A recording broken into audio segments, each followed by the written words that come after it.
오늘의 말씀은 시편 40편 1절로 3절을 중심으로 해서 찬양의 능력이라는 제할 말씀 상고하는 가운데 피차에 풍성한 은혜 받는 시간이 되시기를 주님의 이름으로 축원을 드립니다. 어느 크리스마스 이브에 생키라는 복음 가수가 델라웨어 강을 거슬러 오르는 전기선을 타고 여행을 하고 있었습니다. 사람들은 그를 알아보고 그에게 노래를 청했고 생키는 목자의 노래라는 곡을 불렀습니다. 그 찬송이 끝난 직후에 거칠고 햇볕에 검게 탄 얼굴의 사나이가 그를 찾아왔습니다. 찾아와서는 혹시 남북전쟁 때 북군의 용사로 참전하지 않으셨는지요? 라고 물었습니다. 깜짝 놀라서 그는 네 그렇죠. 그걸 어떻게 아십니까? 그랬군요. 그때가 아마 1862년 달이 밝은 날밤 보초병으로 서셨던 것을 기억하시겠습니까? 네 그랬죠. 그걸 어떻게? 생기는 놀라면서 반성을 하며 궁금하여 반문하지 않을 수가 없었습니다. 저도 같은 날밤 보초병이었죠. 하지만 저는 남군이었습니다. 전 당신이 보초 쓴 것을 보고 결심했습니다. 오늘 밤 이자는 내 손에 살아나지 못할 것이다. 어쨌든 저는 당신을 향해 총을 겨냥했죠. 환한 달빛 아래 서 있는 당신이 캄캄한 데 숨어있는 제가 해치운다는 것은 쉬운 떡먹기였습니다. 하지만 바로 그때 아까처럼 당신은 눈을 하늘을 향하고 노래를 부르기 시작했죠. 저는 자연스럽게 방아쇠를 당기는 손가락을 설거니 빼고 당신의 노래가 끝날 때까지 기다리고 있게 되었죠. 이놈은 언제든지 죽일 수 있어 내 총알이 빈달가는 없지라고 저는 생각했죠. 그때 당신은 바로 조금 전에 부르신 그 노래를 계속해 불러나갔습니다. 선한 목자 대신 우리 주 항상 인도하시고 방초 동산 좋은 곳에 선한 목자 구세주여 항상 인도하옵소서. 이런 가사의 찬송이 끝났을 때 저는 당신을 향해 총을 더 이상 겨눌 수가 없었습니다. 전쟁이라는 극한 상황 속에서도 하나님을 찬양한 당신의 모습은 적대감으로 가득 차있던 제 마음을 서서히 녹여갔고 그때 저 사람을 인도하시고 돌보신 하나님 나도 꼭 만나리라고 다짐을 했습니다. 그리고는 총을 들었던 팔을 내려놓고 돌아섰답니다. 이처럼 한 그리스도인의 진실된 찬양은 강팍한 영혼의 마음을 변화시키고 그를 하나님께로 인도하는 놀라운 힘을 발휘합니다. 지금도 하나님은 우리와 같은 죄인들을 향해 사랑의 화살로 사용하여 감동과 감화를 통해 변화시켜가고 계십니다. 오늘은 바로 이러한 찬양의 능력에 대한 상고함을 피차에 풍성한 은혜 받고 오실 주님을 부르신 이웃들과 함께 찬양으로 맞이할 수 있는 성찬절이 되시기를 예수님으로 간절히 축원을 드립니다. 첫째는 마음을 찬송은 치료해 준다고 했습니다. 사무엘상 16장 14절로 16절과 23절을 찾아보면 기록하기를 여호와의 신이 사울에 떠났고 여호와의 부르신 악신이 그를 번뇌케 한지라. 사울의 신하들이 그에게 이르되 보소서 하나님 부르신 악신이 왕을 번뇌케 하온즉 그건 원컨대 우리 주는 주의 앞에 모시는 신하에게 명하여 수금을 다 잘 탈 줄 아는 사람을 구하게 하소서. 하나님 부르신 악신이 왕에게 이를 때 그가 손으로 타면 왕이 나으시리다.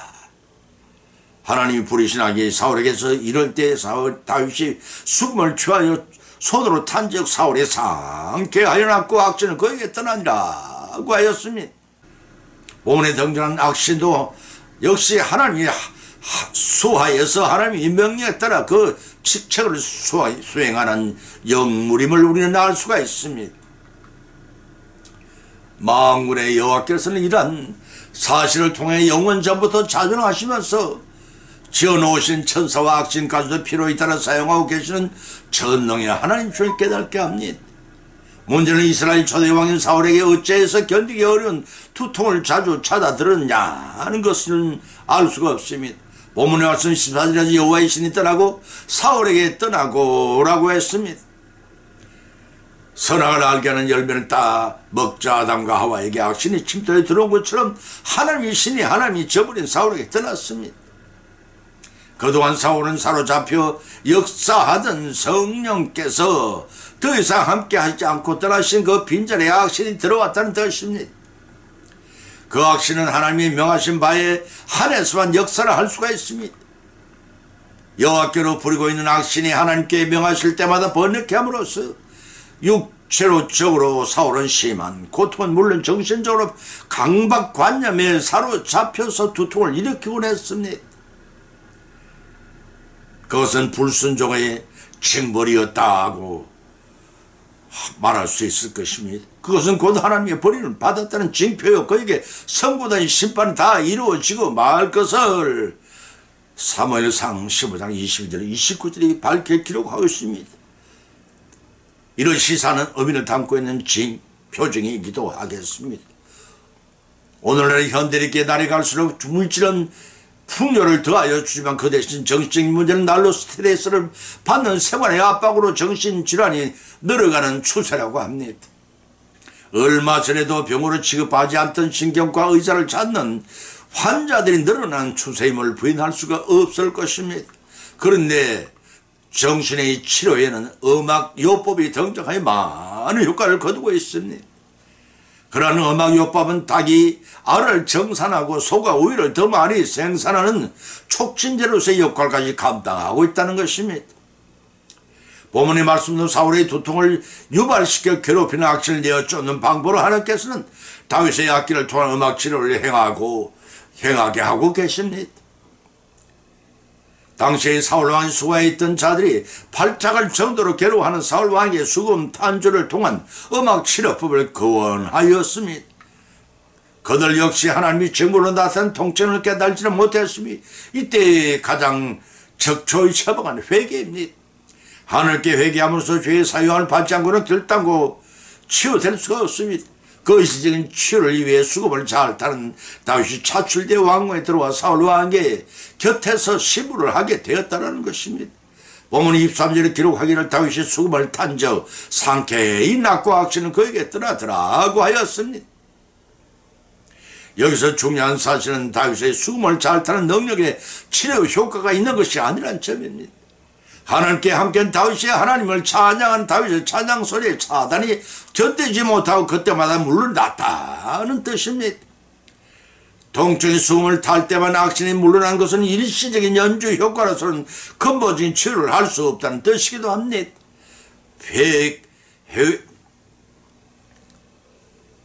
근본 발병원은 하나님 뜻한 데서 시작되기 때문에 사울이 회개하지 않고는 근본적인 치료가 불가능합니다. 사무엘상 18장 10절에서도 발작하여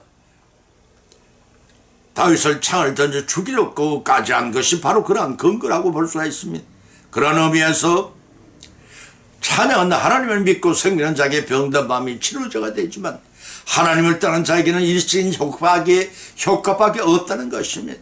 이와 같이 하나님께 드리는 찬양의 능력은 죄악 세상에서 상처받은 우리의 육신과 영혼까지도 치료하는 역사가 일어나는 사실을 믿고 치유받으시는 저와 여러분이 되시기를 주님의 이름으로 축원을 드립니다.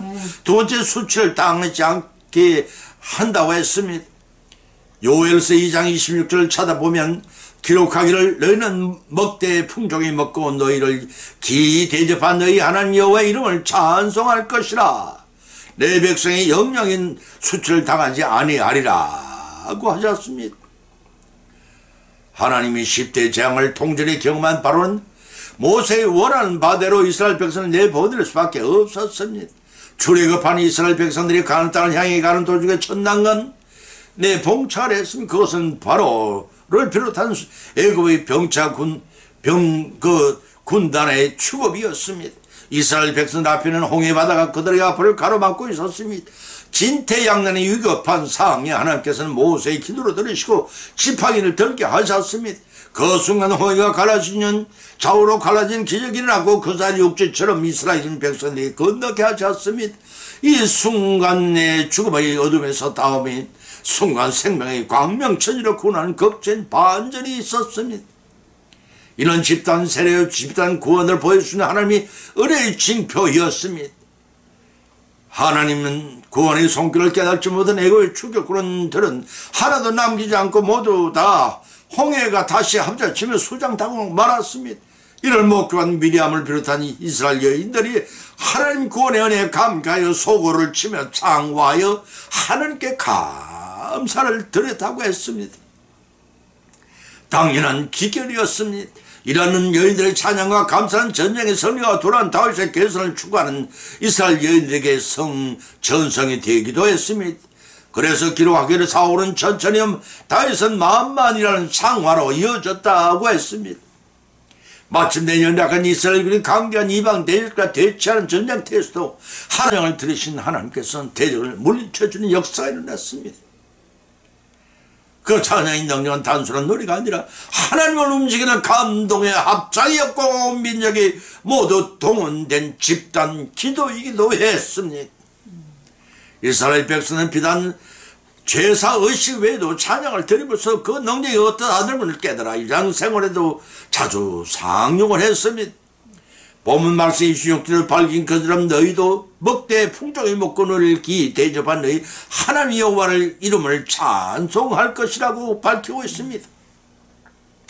본문에서 당시 남유다 왕국의 처한 현실적인 상황은 전 계층의 메뚜기 죄악과 한재와 회복이 불가능한 상태였습니다. 그럼에도 불구하고 놀라운 하나님 능력에 풍족한 상태로 회복해 되었습니다. 이런 하나님의 은혜로 말미암아 완전하게 회복된 남유다 백성의 누릴 복된 삶을 다시 베풀어 주신 하나님께 찬양을 그들은 드리지 않을 수가 없었습니다. 이와 같이 택한 백성들의 생활 가운데서 역사하시는 하나님께서 오늘날은 사랑하는 성도들에게도 당시와 변함없이 역사하고 계십니다.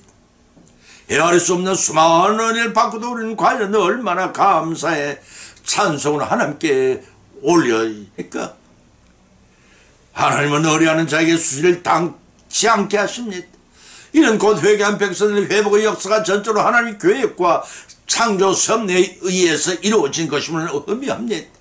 따라서 하나님은 의뢰한 백성의 어떤 환경과 역경 속에서 주님 구원의 손길을 찬송으로 요청할 때 하나님 결코 외면치 않게 하십니다. 대적으로 또 수출을 당치 않게 하시는 하나님의 한결같은 사랑과 은혜 가운데 사시는 축복을 성차여 세세 모두를 찬양과 영광을 하나님께 돌리시기를 예수님 이름으로 간절히 축원을 드립니다. 세 번째는 하나님 회개하고 주님을 의지케 한다고 했습니다. 시편 40편 1절로 3절을 찾아보면 기록하기를 내가 여호와를 기다리고 기다렸더니 귀를 기울이사 나의 부르심을 들으셨도다. 나를 기가 막힐 웅덩이와 수렁에 끌어올리시고 내 발을 반석 위에 다수 내 걸음을 경고케 하셨도다. 새 노래 곧 우리 하나님께 올릴 찬송을 내 입에 두셨으니 많은 사람이 보고 두려워하여 여호와를 의지하리로다 라고 하였습니다. 어느 교회 주일학교 교장 선생은 모든 사람에게 크게 존경받는 사람이었습니다. 그러나 그가 처음으로 그렇게 존경받는 사람은 아니었습니다. 그가 처음부터 그렇게 존경받는 사람이 아니었다는 뜻은 그는 술과 노름에 한때 빠져 가산을 탕진해 파산의 위기까지 갈 만큼의 죄악 생활에 빠졌던 불신자였다는 것입니다. 그 죄악 생활에 헤맬 때 그는 독실한 교인인 어머니로부터 1년 안에 한 번씩 그가 자란 교회 성가들이 참 함께하는 것이 어떻겠느냐는 고민을 받았습니다. 그 어머니는 성실한 성과 대원이기도 했습니다. 그러던 어느 날 어머니가 노안으로 세상을 떠는 장례를 마친 지나 일주기 추도 예보를 드리게 되었더랍니다. 성가 대원들은 추도 예배에서 그의 어머니가 즐겨버린 찬송을 불렀습니다. 웬 말인가 날 위하여 주 돌아가셨나 이 벌레 같은 날 위해 큰 큰 해 받으셨나. 성가 대원들이 찬송을 부르는 동안에 갑자기 그런 어머니의 생각에 불끈 솟아 마음을 걷잡을 수 없게 격동하게 되었습니다. 교회에서 돌아온 그날 밤 한잠도 자지를 못했습니다. 어머니의 찬송 소리가 거의 방탕한 생활을 깨우쳐 주어 그는 벌떡 잠자리 일어났습니다. 하나님께 무릎을 꿇고 회개의 기도를 시작했습니다. 하얗게 밤을 새운 그는 완전히 새 사람이 되어 감사의 찬송을 불렀습니다. 내 지은 죄 다 지시고 못 박히셨으니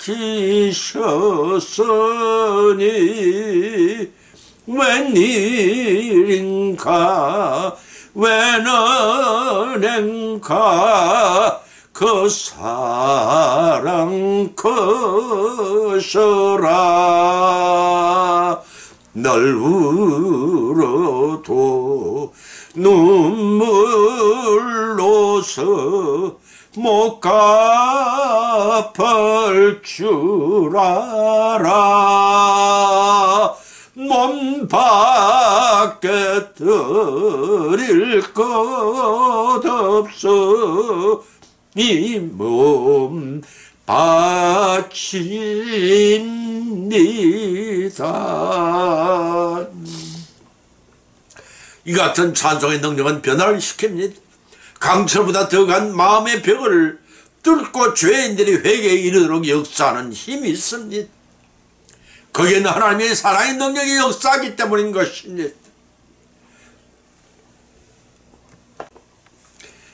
에레미야서 17장 14절에 선지자 예레미야는 간구하기를 여호와여 주는 나의 찬송이여 찬송이오니 나를 고치소서 그리하시면 내가 낫겠나이다 라고 부르셨고, 이사야 42장 10절에서는 나는 여호와니 여호와니는 내 이름이란 나는 내 영광을 다른 자에게 내 찬송을 우상에 주지 아니하리라고 밝히 놓으셨습니다.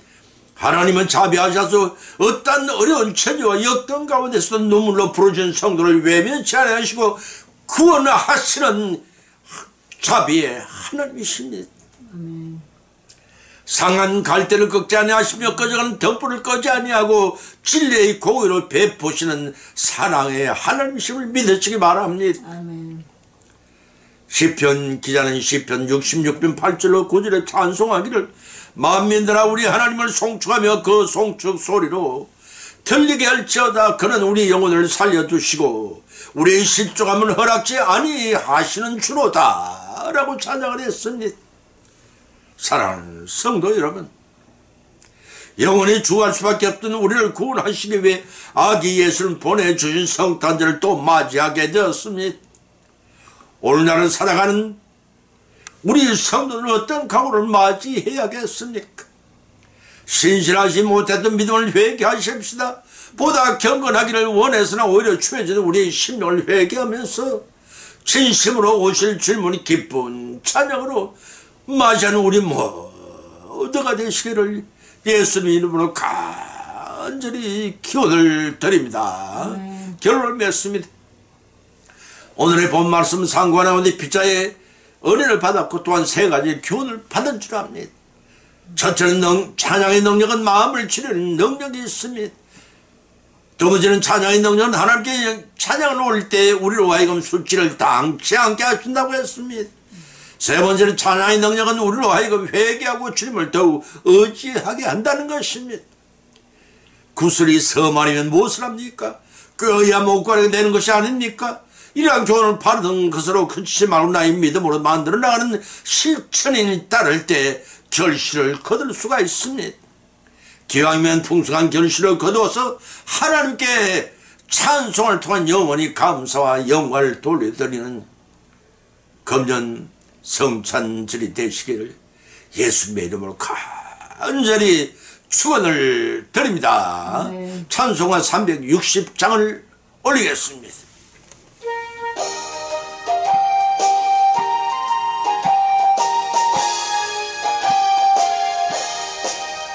행군아 발소리에 주님 호령 났으니 십자가의 군기를 높이 들고 나가세.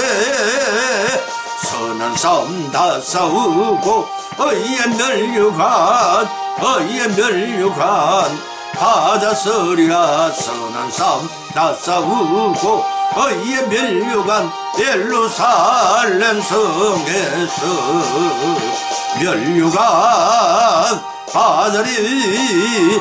저 요단 강 건너 우리 싸움 마치는 날 의의 멸류관 예루살렘 성에서 아카마귀 권세를 모두 깨쳐버리고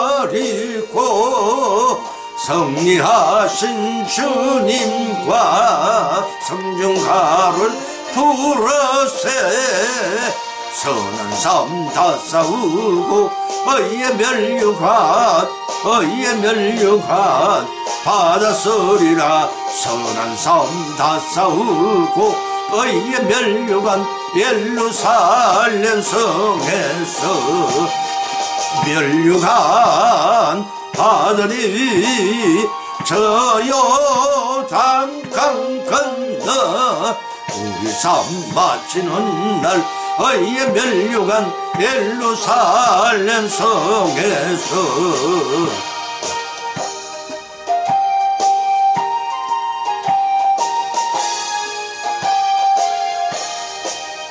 달려갈 길 다 가고 싸움 모두 마친 후 주님 함께 기쁨을 용사들아 누리세.